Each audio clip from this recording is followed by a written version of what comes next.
Leviticus chapter 15. The Lord said to Moses and Aaron, "Speak to the Israelites and say to them, when any man has an unusual bodily discharge, such a discharge is unclean. Whether it continues flowing from his body or is blocked, it will make him unclean. This is how his discharge will bring about uncleanness. Any bed the man with a discharge lies on will be unclean, and anything he sits on will be unclean.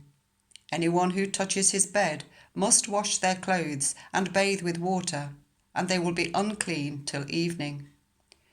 Whoever sits on anything that the man with a discharge sat on must wash their clothes and bathe with water, and they will be unclean till evening.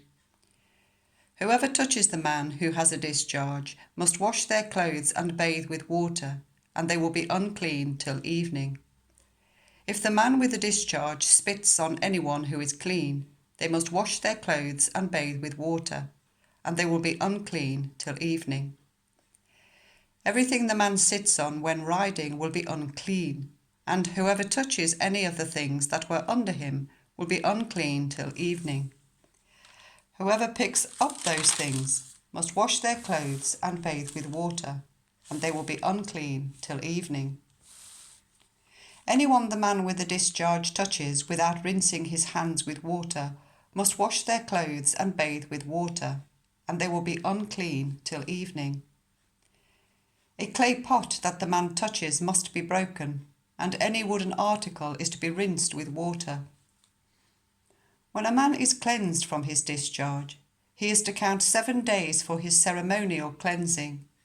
He must wash his clothes and bathe himself with fresh water, and he will be clean. On the 8th day he must take 2 doves or 2 young pigeons and come before the Lord to the entrance to the tent of meeting and give them to the priest. The priest is to sacrifice them, the one for a sin offering and the other for a burnt offering.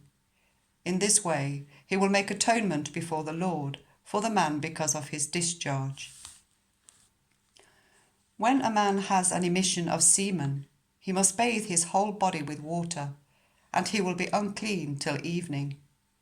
Any clothing or leather that has semen on it must be washed with water, and it will be unclean till evening. When a man has sexual relations with a woman, and there is an emission of semen, both of them must bathe with water, and they will be unclean till evening. When a woman has a regular flow of blood, the impurity of her monthly period will last 7 days, and anyone who touches her will be unclean till evening. Anything she lies on during her period will be unclean, and anything she sits on will be unclean. Anyone who touches her bed will be unclean. They must wash their clothes and bathe with water, and they will be unclean till evening.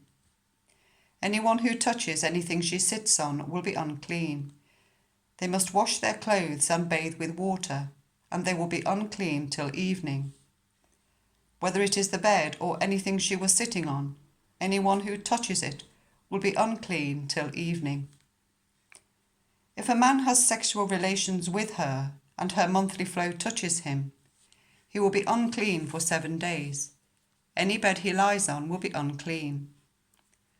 When a woman has a discharge of blood for many days at a time other than her monthly period, or has a discharge that continues beyond her period, she will be unclean as long as she has the discharge, just as in the days of her period.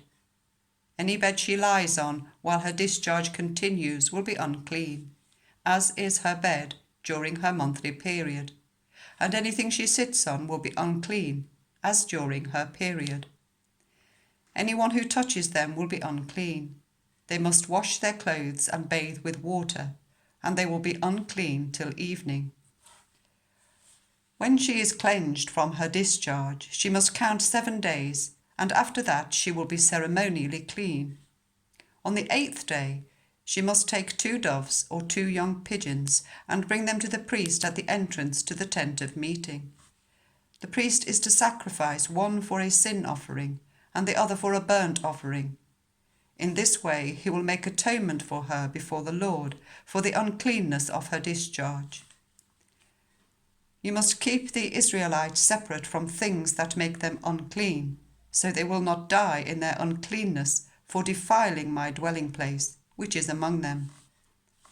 These are the regulations for a man with a discharge, for anyone made unclean by an emission of semen, for a woman in her monthly period, for a man or a woman with a discharge, and for a man who has sexual relations with a woman who is ceremonially unclean.